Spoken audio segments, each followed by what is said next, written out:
I'd like to give you a little background history on my health. When I was about 15 years old, I was hit by a car. I didn't break any bones, but I got about 150 stitches in my knee, my elbow, and my shoulder. And at that point, I started taking all kind of different pain medications just to be able to get up and down stairs and so forth. Then when I was in the military, I ended up with 2 ruptured discs, which of course automatically with the military they hand out medicine like candy.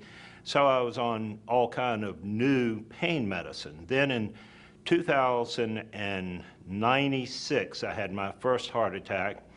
In 2002, I had my second heart attack. Of course, going to the military hospitals, they decided that I needed a lot more medicine, so they gave me a lot more medicine.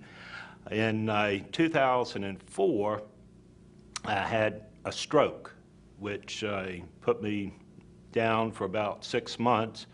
And again, they said that I should take some more medicine, which I did. As a matter of fact, I was carrying around at work a duffel bag full of medicine. And because of the medications, I became so lethargic, I was not doing anything, wasn't exercising, put on a bunch of weight. Also, I developed diabetes and a thing called plantar fasciitis, which for you that don't know, that's basically where your arches are collapsing and severe pain in your feet. So other than that, I was doing great. So I was kind of like a train wreck.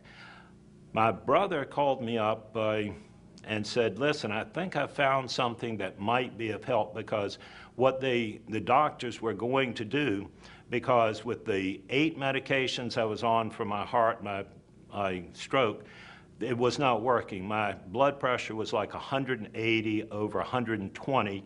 My sugar with medication was like 300. Cholesterol was off the chart. So they were talking about giving me some kind of injections to kind of get everything under control.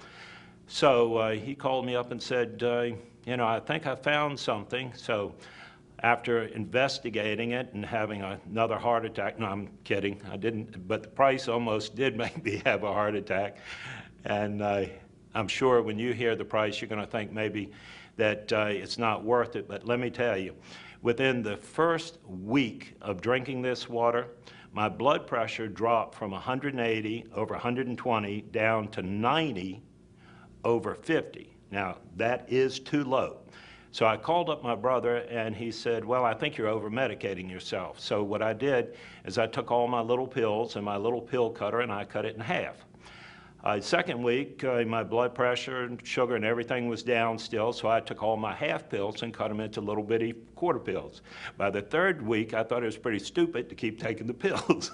So I ended up deciding to quit taking the medication, and I called my brother up, and he said, well, you better call your doctor. I said, right. And what is the doctor going to tell me? And he says, well, I don't know. I said, well, I do. He says, what? And I said, well, probably say I'm going to cause him to miss a few car payments. So he's going to tell me to keep taking the medication, which I'm sure all of you know what I'm talking about. So I told him, I said, look, I've got an appointment with my cardiologist in 6 weeks. I'm going to keep taking my medication like I'm taking it right now, meaning nothing, and I'm going to keep drinking the water. And when I go to the doctor, I'm going to see what the doctor says. So I go to the doctor. I don't tell the doctor that I'm not taking the medication. He runs a full series of tests, everything from triglycerides, cholesterol, you name it. And I go back into his office. He comes in. He's got a little metal flip chart, and he opens it up, looks at the flip chart, and then he looks at me real funny and looks back at the flip chart, and he has this strange look. And I said, well, what's wrong? He says, nothing. I said, well, that's great. He says, well, this doesn't make sense. He says, this looks like the readings of a 20-year-old. I said, wow. I said, well, every time I've been in here, you've always told me to increase my medication. I said, should I increase it, decrease it? Tell me what I should do. He said, oh, no, you should keep taking your medicine exactly like you're taking it. I said, "Are you sure?" I said, "Because my brother's been very concerned." He said, "No, I'm positive." I said, "Well, I'll tell my brother, because 6 weeks ago, I quit taking my medicine."